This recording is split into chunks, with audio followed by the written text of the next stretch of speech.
Sebelumnya, terima kasih karena sudah bergabung dalam diskusi kita pada hari ini. Di sini kita akan membahas satu topik yang cukup menarik sekaligus penting, yaitu analisis etika otoritarianisme terhadap kasus korupsi tata niaga komunitas timah di Indonesia yang dimana ini terjadi pada tahun 2015 sampai 2022.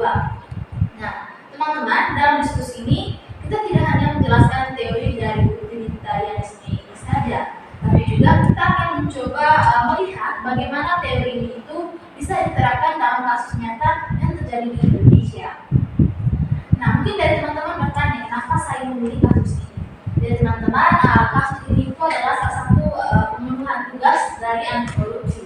Dan juga saya memilih kasus korupsi ini, salah satu korupsi timah ini karena ini adalah kasus yang termasuk salah satu kasus besar Indonesia dengan kerugian negara itu mencapai ratusan triliun rupiah dan dampak lingkungan yang sangat luas. Nah, teman-teman, kasus ini tuh bukan hanya soal uang, tapi juga menyangkut moral, keadilan, dan kesejahteraan masyarakat. Oke. Baik, sekarang kita akan langsung saja ke materi dari topik ini. Nah, teman-teman, ada pun latar belakang. Yang pertama itu korupsi merupakan salah satu permasalahan moral dan sosial yang paling serius di Indonesia. Tindakan itu tidak hanya merugikan negara secara finansial, tapi juga merusak kepercayaan publik terhadap pemerintah serta merupakan penggunaan moral masyarakat. Data dari Transparency International menunjukkan bahwa Indonesia itu masih pada peringkat ke-115 dari 180 negara dalam indeks persepsi korupsi tahun 2023, yang menandakan bahwa praktik korupsi itu masih menjadi tantangan besar dalam tata kelola pemerintahan. Oleh karena itu, penting untuk menganalisis kasus ini melalui sudut pandang etika, khususnya etika utilitarianisme, agar dapat memahami sejauh manakah tindakan korupsi ini merusak kesejahteraan masyarakat. Oke, lanjut. Nah, ada pun pengertian dari korupsi ini sendiri. Korupsi adalah penyalahgunaan kekuasaan atau jabatan untuk memperoleh keuntungan pribadi ataupun sekelompok orang, di mana ada memberikan kepentingan umum ataupun keuangan negara. Nah, teman-teman, menurut Undang-Undang Nomor 31 Tahun 1999, korupsi itu mencakup penyuapan, penggelapan, gratifikasi, serta penyalahgunaan wewenang. Oke, sekarang kita akan lanjut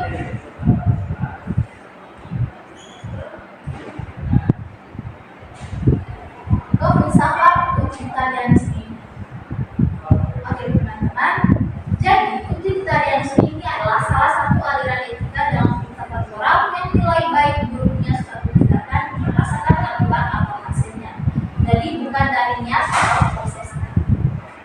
Nah, teman-teman, di sini pun filsafat etika utilitarianisme mengatakan bahwa tindakan yang baik adalah tindakan yang menghasilkan kebahagiaan terbesar bagi jumlah banyak orang, atau the greatest happiness for the greatest number. Aliran ini pertama kali dikembangkan oleh Jeremy Bentham. Nanti dia itu dikembangkan oleh Johann Stark. Nah, teman-teman, aliran ini itu pertama kali dikembangkan oleh Jeremy Bentham pada abad ke-18. Bentham berpendapat bahwa semua manusia ini memiliki dua tujuan utama dalam hidup, di mana mencari kesenangan atau pleasure dan menghindari penderitaan atau pain.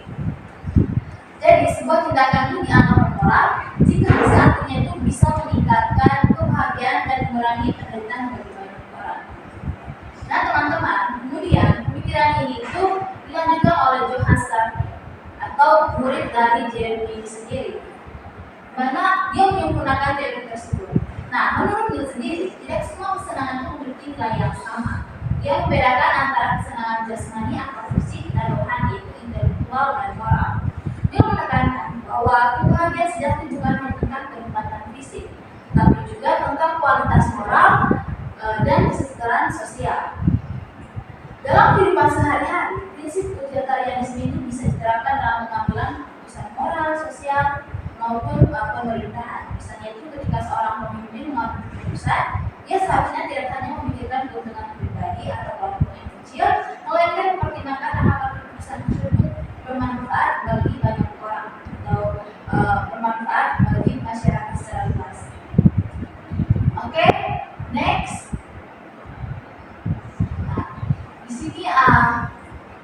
menceritakan kasus korupsi timah itu sendiri pada tahun 2015 sampai tahun 2022.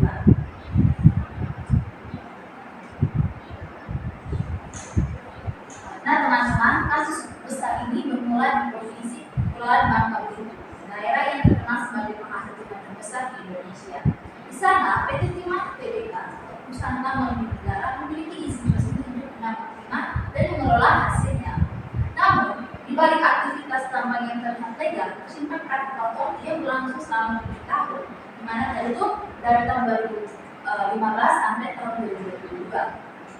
Pada masa itu, sejumlah pejabat PT Timah Tbk bekerja sama dengan beberapa pengusaha swasta. Mereka membentuk perusahaan mereka seolah-olah sebagai mitra kerja sama yang resmi. Padahal di balik itu, perusahaan-perusahaan ini melakukan penambangan ilegal dan membayar izin usaha PT Timah, di mana biji timah yang ditambang secara ilegal tersebut kemudian dijual kembali melalui jalur resmi, seakan-akan berasal dari tambang nyasar. Para pelaku mendapatkan keuntungan besar, tapi dampaknya itu sangat merugikan negara, di mana kerugian negara saat itu diperkirakan mencapai 271 triliun rupiah. Angka yang sangat fantastis bukan? Tapi ini menjadi salah satu kasus korupsi terbesar dalam sejarah Indonesia. Namun teman-teman, kerugian uang itu bukan satu-satunya akibat. Penambangan ilegal itu menyebabkan kerusakan lingkungan yang parah, di mana hutan rusak, air menjadi tercemar, bahkan lahan pertanian masyarakat itu hilang, serta ekosistem laut di sekitar Bangka Belitung itu terganggu. Ribuan warga kehilangan sumber mata pencarian, terutama para nelayan dan petani yang sangat bergantung pada alam. Nah, seiring waktu, aktivitas ilegal itu mulai mencurigakan karena banyak laporan dari masyarakat mengenai rusaknya lingkungan serta aktivitas tambang yang tidak jelas izinnya.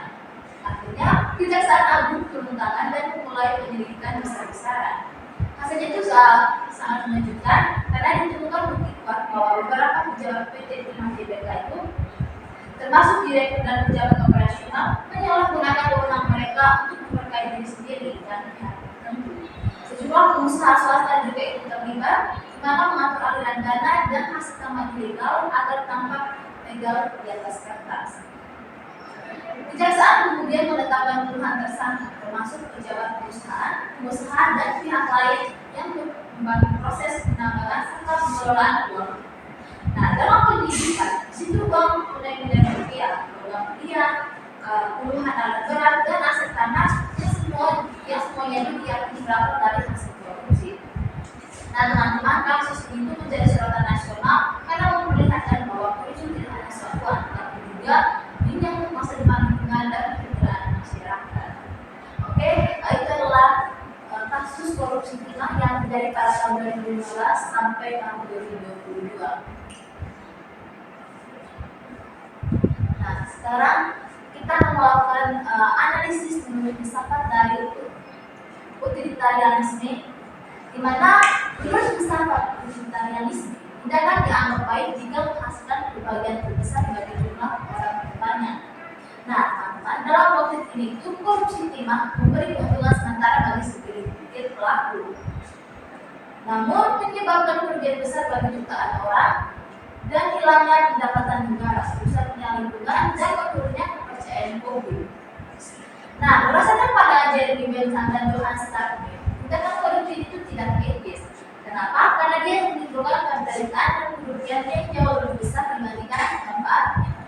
Dengan demikian, dari perspektif utilitarianisme, tindakan korupsi dalam tata niaga timah bertentangan dengan prinsip kebahagiaan bersama dan tidak dapat digunakan secara moral.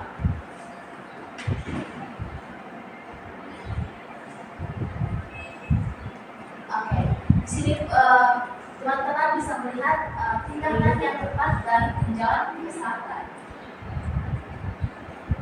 Yang pertama itu mengutamakan kepentingan dan kebahagiaan masyarakat dalam masukan dengan kepentingan pribadi. Nah, teman-teman, tindakan yang benar adalah yang menghasilkan kebahagiaan dan manfaat bagi sebagian orang, bukan hanya segelintir individu. Nah, dalam kasus tadi, para pelaku korupsi hanya memikirkan keuntungan pribadi dan kelompok melalui manipulasi izin dan hasil tambang tanpa memikirkan dampak berdampak bagi rakyat dan lingkungan. Nah, sebagai contoh nyata itu, uang hasil penjualan timah yang seharusnya masuk ke kas negara untuk sekolah, rumah sakit, dan daerah-daerah. Namun karena dikorupsi, masyarakat tidak menikmati manfaatnya. Akibatnya kebahagiaan banyak orang itu hilang. Dan itu sangat bertentangan dengan prinsip utilitarianisme. Yang kedua itu menolak tindakan korupsi sejak awal. Karena korupsi itu menimbulkan penderitaan yang jauh lebih besar daripada manfaatnya. Jadi teman-teman, pada kasus tadi itu, mana korupsi di PT Timah menyebabkan kerugian negara lebih dari 270 triliun rupiah dan lingkungan rusak, nelayan kehilangan mata pencaharian dan masyarakat sekitar hidup dalam korupsi. Nah, teman-teman, meskipun pelaku korupsi bahagia dengan uang haram itu, penderitaan masyarakat jauh lebih besar. Jauh lebih besar, di mana itu tadi rusaknya ekosistem, hilang kerjaan, dan rusaknya kepercayaan pada pemerintah. Nah, dalam pandangan utilitarianisme ini itu sangat jelas dan etis, karena penderitaan yang disebutkan jauh melebihi manfaatnya. Yang berikutnya itu bertindak secara etis dan transparan dalam setiap aktivitas pekerjaan agar kepercayaan publik tetap terjaga. Nah, teman-teman, dalam kasus tadi seharusnya para pejabat dan pengelola PT Timah bersikap transparan terhadap tambang, hasil produksi serta penjualan logam timah. Namun, karena kurangnya transparansi dan adanya permainan di balik utama, masyarakat kehilangan kepercayaan terhadap pemerintah dan BUMN. Akibatnya, ketika kepercayaan publik hilang, muncul keresahan sosial dan kekecewaan. Jadi, tindakan tidak transparan hanya akan menurunkan kebahagiaan kolektif masyarakat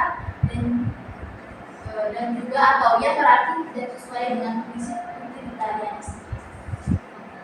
Yang terakhir itu ada berpikir rasional dan berorientasi pada kebaikan umum sesuai prinsip the greatest happiness for the greatest number. Nah, teman-teman, dari kasus tadi, jika para pejabat berpikir nasional dan berorientasi pada kepentingan umum, mereka akan menjaga kelestarian tambang, mengatur pertambangan kelanjutan, serta memasukkan hasilnya untuk kesejahteraan masyarakat. Namun kenyataannya, mereka memilih jalan pintas untuk berkaya diri. Akibatnya itu, lingkungan hancur, masyarakat menderita, dan ekonomi daerah menurun. Nah, dalam utilitarianisme ini, keputusan seperti ini adalah tindakan yang salah secara moral. Dan hanya itu saja karena tidak menghasilkan kerugian yang besar bagi banyak orang. Oke, ya, teman-teman, dari materi utilitarianisme itu tadi serta juga kasus yang kita sudah bahas, dapat saya simpulkan bahwa kasus korupsi PT Timah menunjukkan bahwa korupsi itu merugikan masyarakat luas dan bertentangan dengan prinsip utilitarianisme yang menekankan kebahagiaan terbesar bagi banyak orang. Nah, teman-teman, tindakan korupsi ini hanya menguntungkan sedikit pihak, memberikan penderitaan bagi banyak orang atau bagi masyarakat. Oleh karena itu, setiap individu perlu menunjukkan tinggi kejujuran serta tanggung jawab bagi terciptanya kesejahteraan bersama. Oke, teman-teman, mungkin itu saja materi yang dapat saya sampaikan. Mungkin teman-teman ingin memberi tanggapan, saran, atau pertanyaan, waktu yang silakan saya berikan. Mungkin teman-teman ingin berbicara dulu.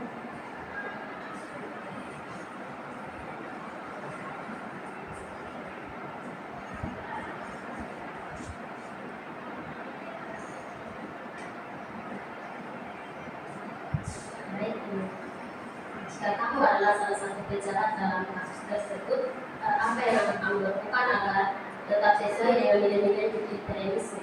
Dan juga menurut kamu, apakah hukuman berat bagi koruptor bisa menciptakan kebahagiaan terbesar bagi banyak orang? Kalau memang iya, mengapa? Oke, terima kasih untuk pertanyaannya. Nah, tadi kan pertanyaan jika saya adalah salah satu pejabat ya. Nah, teman-teman, kalau dari saya sendiri, jika saya adalah pejabat tersebut, saya menolak segala bentuk penyadapan dan penyalahgunaan wewenang. Kenapa? Karena saya karena itu memastikan semua kebijakan dan kegiatan penambangan dilakukan secara transparan dan legal. Nah, teman-teman, saya juga akan memprioritaskan kesejahteraan masyarakat dan pelestarian lingkungan. Karena itu akan memberikan manfaat jangka panjang bagi banyak orang sesuai prinsip dari budaya tadi, yaitu the greatest happiness for the greatest number. Nah, teman-teman juga tadi bertanya, apakah hitungan pembayaran bagi koruptor bisa menciptakan kebahagiaan terbesar bagi banyak orang? Ya, jawabannya itu iya. Dan kenapa? Karena hukuman berat dapat memberikan efek jerah bagi para pelaku, dan tentunya itu mencegah orang lain melakukan tindakan serupa. Hal itu menciptakan rasa keadilan dan kepercayaan masyarakat terhadap hukum, yang pada akhirnya itu meningkatkan kesejahteraan sosial. Dengan demikian, hukuman tegas terhadap koruptor dapat menciptakan kebahagiaan dan juga rasa aman bagi masyarakat. Itu saja yang dapat saya berikan penjelasan. Kalau misalnya masih ada pertanyaan, kita bisa diskusikan bersama di grup. Oke, terima kasih.